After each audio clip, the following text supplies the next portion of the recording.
આજ હું વાત કરવાનો છું. અમારો એક પેશન્ટ છે જે રોશનજી છે, જે બરોડા વડોદરાથી અમારા ક્લિનિક સુરત પર હેર ટ્રાન્સપ્લાન્ટ માટે આવેલા.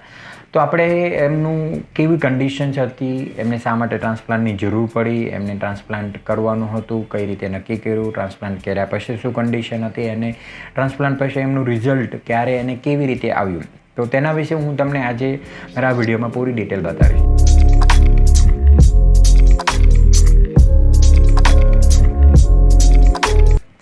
હાય, I am doctor Pankaj Khut, Surat HairFree HairGrow Hair Transplant Clinic, Hair Transplant Consultant. તો હવે આપણે જોઈએ તો એમની ગ્રેડ 2-3 લેવલની બાલ્ડનેસ હતી. તેમના સામેના પોર્શન્સમાં તમે જોઈ શકો છો કે એમના કમ્પ્લીટ હેર લોસ થઈ ગયા છે, કે જે એમની હેરલાઇન રિસીડ થઈ ગઈ છે. હેરલાઇન એકદમ ઉપર દેખાતી છે, સાઈડમાંથી પણ એમનો હેર લોસ થયેલો દેખાઈ રહ્યો છે. તો આ જે કન્ડિશન્સ હતી એમના લાસ્ટ 2-3 યર્સથી હેર લોસ કન્ટિન્યુઅસલી થઈ રહ્યા હતા અને હેર થિનિંગ થઈ રહ્યા હતા, અને એના પછી આ એમનું હેર લોસ થઈને આટલી કન્ડિશન્સ એમની ડેવલપ થઈ હતી. તો બંને સાઈડથી આપણે જોઈ શકીએ છીએ કે લોસ થયેલું હોય એવું દેખાય છે. ફ્રન્ટ હેરલાઇન લોસ થયેલી દેખાઈ રહી છે. ટોપ એરિયા છે જેમાં જે પોર્શન્સ કહેવાય, ટોપ એરિયામાં તમે જોઈ શકો છો કે ત્યાં એમનું થિનિંગ મતલબ વાળ પતલા થઈ રહ્યા છે. એટલે જ્યારે હેર લોસ થાય ત્યારે વાળ જાડામાંથી પતલા થાય, એ એરિયામાં રૂવાટી બને અને ત્યાં પછી રૂવાટી ડેડ થઈ જતી હોય અને ખાલી થઈ જતું હોય. એટલે જે સાઈડ પોર્શન તમે જોઈ શકાય છે કે જ્યાં કમ્પ્લીટલી લોસ થઈ ગયા છે અને વચ્ચેનો મિડલ પોર્શન છે ત્યાં થિનિંગ અને ગેપિંગ થયું છે. અને ટોપ એરિયા જ્યાં છે ત્યાં આપણને ખાસું એવું ગેપિંગ એટલે થિનિંગ દેખાઈ રહ્યું છે, નોટ ગેપિંગ કહી શકું, પતલાપણું દેખાઈ રહ્યું છે. તો ત્યાં વચ્ચે વચ્ચે ગેપ દેખાય છે. તો આવી કન્ડિશન્સમાં આપણે એમને ટ્રાન્સપ્લાન્ટ સજેસ્ટ કરવાની જરૂર પડી હતી અને આપણે એમને ટ્રાન્સપ્લાન્ટ સજેસ્ટ કરેલું. ગ્રેડ 2 or 3 લેવલ બાલ્ડનેસ છે એમની, જે બાલ્ડનેસના લેવલ છે એ પ્રમાણે, અને એના પ્રમાણે એપ્રોક્સિમેટલી અમને 2500 ગ્રાફ્ટનું પ્લાનિંગ સજેસ્ટ કર્યું હતું અને એમનું ટ્રાન્સપ્લાન્ટ માટે આપણે એને ફાઇનલ આઉટ કર્યું હતું. હવે આપણે એનું માર્કિંગ કઈ રીતનું કરવું જોઈએ આવા કેસીસમાં. અગર આટલું હેર લોસ થયું હોય તો એમને કઈ રીતના માર્ક કરી અને કેટલો એરિયા ટાર્ગેટ કરવો હોય તે આપણે હેરલાઇન માર્કિંગ દ્વારા ડિસાઇડ કરતા હોય છે, નક્કી કરતા હોય છે કે આવી રીતનું પહેલાં હેરલાઇન માર્કિંગ કરવાનું હોય છે. તો આપણે એમનું હેરલાઇન માર્કિંગ કર્યું અને એ એરિયાઝમાં આપણે એમના હેરલાઇન્સને નક્કી કરી કે આટલો એરિયા આપણે બાલ્ડ થઈ ગયો છે, તો આ એરિયામાં વાળ જતા રહ્યા છે, તો ત્યાં આપણે નવા હેર પ્લાન્ટ કરવાના છે. પછી કયા ભાગમાં આપણે રિફિલિંગ કરવાનું છે, કેટલો ભાગ આપણે કવર કરવાનો છે, જેથી કરીને આપણે જે એરિયામાં ટ્રાન્સપ્લાન્ટ કરીએ ત્યાં અને બાકીના એમના પાછળના ભાગમાં જે એક્ઝિસ્ટિંગ હેર છે તે સાથે મેચ થઈ જાય અને પ્રોપર જ્યારે રિઝલ્ટ આવે તો એક સારો લુક આવે અને એક પરફેક્ટ જે હેર ટ્રાન્સપ્લાન્ટ કહેવાય એ રીતનું એનું હેર ટ્રાન્સપ્લાન્ટ થાય. તો આ એમનું હેરલાઇન માર્કિંગના તમે ફોટોગ્રાફ જોઈ શકો છો કે એમનું જે ફ્રન્ટ છે તે હેરલાઇન માર્કિંગ કરવામાં આવેલું છે ફ્રન્ટ સાઈડથી. બંને ટેમ્પલ્સમાં એમની જરૂર નથી, એટલે ફ્રન્ટ એરિયા તમને ખ્યાલ આવે છે. વચ્ચે આપણે આ રિફિલિંગ એરિયા માર્ક કરેલો છે કે જ્યાં રિફિલિંગ કરવાનું છે, અને બંને સાઇડ્સનો પોર્શન છે જે આ પોર્શન છે જ્યાં આપણે ડેન્સિટી સાથેમાં ટ્રાન્સપ્લાન્ટ કરવાની જરૂર પડે. તો આ એવી રીતનું એમનું માર્કિંગ કરી આપણે ડિસાઇડ કર્યું અને આવી રીતનું આપણે આખો પ્લાનિંગ કરી આપણે એમનું ડિસાઇડ કરીને આગળ પ્રોસેસ ટ્રાન્સપ્લાન્ટ માટે કરી. આ ટ્રીમ કર્યા પછીનો લુક જોઈ શકો છો તમે કે ટ્રીમ કર્યા પછી શું કન્ડિશન હોય છે. તો ટ્રીમ કર્યા પછી તમે જોઈ શકો છો કે વેરી ફાઇન હેર ત્યાં રૂવાટી જેવા દેખાતા હોય છે, જેથી કરીને આપણને એમ લાગે કે ત્યાં ટ્રાન્સપ્લાન્ટની જરૂર નથી. બટ એ પોર્શન્સમાં અગર આપણે ઝૂમ કરીને જોશું તો તમને ખ્યાલ આવે કે ત્યાં જે પોર્શન છે ત્યાં જે ફ્રન્ટ લાઇનવાળો જે ગ્રેડ 1, 2 અને 3 લેવલ્સમાં આવે છે તે લોસ છે. ટોપ એરિયામાં થિનિંગ થયેલું છે અને એકદમ ટોપ જે ક્રાઉન સાઈડ એરિયામાં જઈએ તો ત્યાં પણ આપણને ખાસું એવું થિનિંગ દેખાઈ રહ્યું છે. બટ એ જગ્યામાં તમે ઝૂમિંગથી જુઓ તો તમને ખ્યાલ આવે છે ખાસા એવા રૂટ છે, ગેપિંગ નથી, જે તમને ફ્રન્ટ સાઈડમાં દેખાય છે, બરાબર.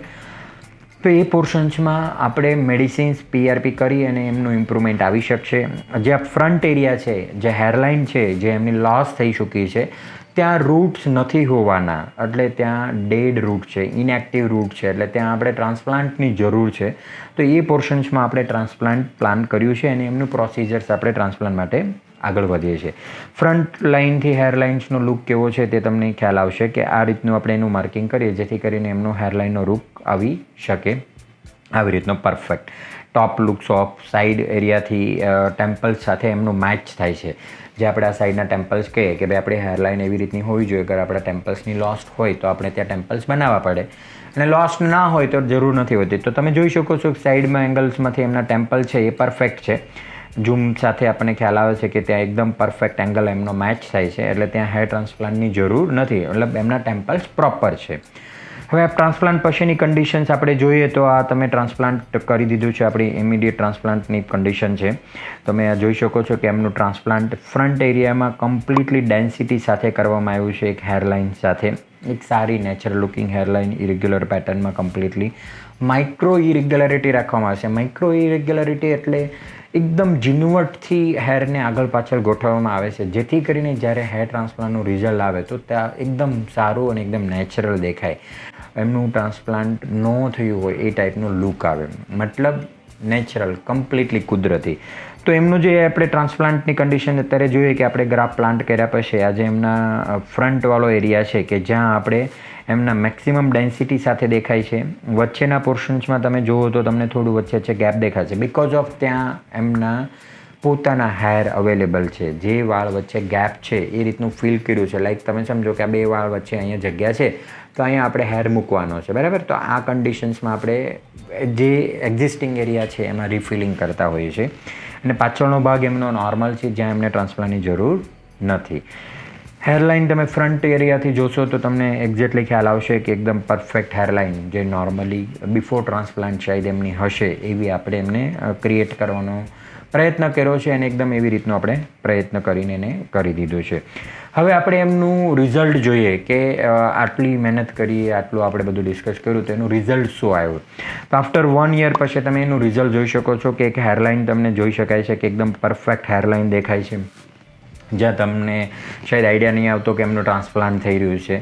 ફ્રન્ટ લાઇનથી આપણે જોઈ શકીએ છીએ એકદમ પરફેક્ટ હેરલાઇન, એકદમ કમ્પ્લીટલી નોર્મલ છે. ટોપ એરિયાથી જોઈએ તો જે આપણે પહેલાં જોયું હતું કે જેમાં આ બંને પોર્શન છે એમનું બાર્ડ દેખાતું હતું, આ સાઈડમાંથી અહીંયા વચ્ચે થિનિંગ દેખાતું, અત્યારે એકદમ કમ્પ્લીટલી ડેન્સિટી સાથે એકદમ ઘણા ડાર્ક પ્રોપર જાડા એકદમ જથ્થા ગ્રોથ જે કહેવાય ને એકદમ જથ્થા સાથેના હેર દેખાઈ રહ્યા છે એકદમ પ્રોપર ક્વોલિટીથી. અને બીજું મેઇન ઇમ્પોર્ટન્સ તમે અગર આમાં ઝૂમ કરીને જુઓ તો તમારા એક્ઝિસ્ટિંગ અને ટ્રાન્સપ્લાન્ટેડ હેર બંને મેચ થઈ જાય છે, જેથી કરીને તમારું ટ્રાન્સપ્લાન્ટ અને એક્ઝિસ્ટિંગ ડિફરન્ટ ના થાય. ઘણા બધા લોકોના આવા ક્વેશ્ચન્સ આવતા હોય છે કે આપણે શું ટ્રાન્સપ્લાન્ટ કરીએ તો ટ્રાન્સપ્લાન્ટેડ હેર અને એક્ઝિસ્ટિંગ હેર અલગ દેખાતા હોય છે. અગર એ ટ્રાન્સપ્લાન્ટને આપણે એવી રીતના મેચ કરીએ કે એમના એક્ઝિસ્ટિંગની વચ્ચે અને ટ્રાન્સપ્લાન્ટ આખું બાર્ડ એરિયા છે તો એ વસ્તુ નથી દેખાતી હોય. એટલે આ તમે પ્રોપર પરફેક્ટ જોઈ શકો છો, ઝૂમિંગ સાથે જોઈ શકાય છે આપણે એને ઝૂમ કરીએ તો, કે આમાં તમને કોઈ પણ પ્રકારનો ડિફરન્ટ નથી ખ્યાલ આવતો કે આ ટ્રાન્સપ્લાન્ટ થયું છે ફ્રન્ટ એરિયા છે તેમાં, બરાબર. તો આવી રીતનું એમનું ટ્રાન્સપ્લાન્ટનું રિઝલ્ટ 1 વર્ષ પછી આ તમારી સામે છે. સાઈડમાંથી તમે જોઈ શકો છો કે આપણે જે ટેમ્પલ્સનું ડિસ્કસ કર્યું હતું કે ટેમ્પલ્સની જરૂર નથી, તો આ તમને સાઈડમાંથી ખ્યાલ આવે છે કે એમનું ટેમ્પલ્સ જે સાઈડના એરિયા હોય એની સાથે પ્રોપરલી પરફેક્ટ મેચ થાય છે, રાઈટ સાઈડથી લેફ્ટ સાઈડથી, અને એકદમ સારા એવા લુક સાથે કે જે એમનો ફ્રન્ટ લુક બાર્ડ હતો તે હવે બાર્ડ દેખાતો નથી. મતલબ એમનું જે તાલિયાપણું ગંજાપણું હતું તે ઓલમોસ્ટ દૂર થઈ ચૂક્યું છે વિધિન અ યર્સ. 1 વર્ષની અંદર તમે તમારા હેરને બહુ સારી રીતે ટ્રીટ કરી શકો છો, મતલબ નોર્મલી તમે હેર કટ કરાવી શકો છો. આપણી સાથે જે આપણા પેશન્ટ્સ હતા એમને પણ એમના હેરને સારી રીતે કટ કરાવ્યા છે, જેથી કરીને એમના થિકનેસમાં અને પાછા રિકવર થઈ શક્યા છે. તો ગ્રેડ 2 લેવલ્સનું બાલ્ડનેસ છે. એમના જે આપણે ગ્રાફ પ્લાન્ટ કર્યા હતા તે 2505 ગ્રાફ 2505 ગ્રાફ એમના ઇમ્પ્લાન્ટ કરવામાં આવ્યા હતા. આપણે એમનું જે હેર ટ્રાન્સપ્લાન્ટ કર્યું છે તે IFUE ટેકનિકથી એમનું હેર ટ્રાન્સપ્લાન્ટ કરવામાં આવેલું છે. અને આ જે ઇમ્પ્લાન્ટ એરિયાનો ફોટોગ્રાફ છે તે તમે જોઈ શકો છો કે એમાં પરફેક્ટલી હેરને એકદમ પ્રોપર સેટ કરવામાં આવી રહ્યા છે. તો આ તમારું એકદમ ઇમ્પ્લાન્ટેશન્સનું પરફેક્શન્સ અને આ ટેકનિક્સના બેઝ પર આવતું હોય છે.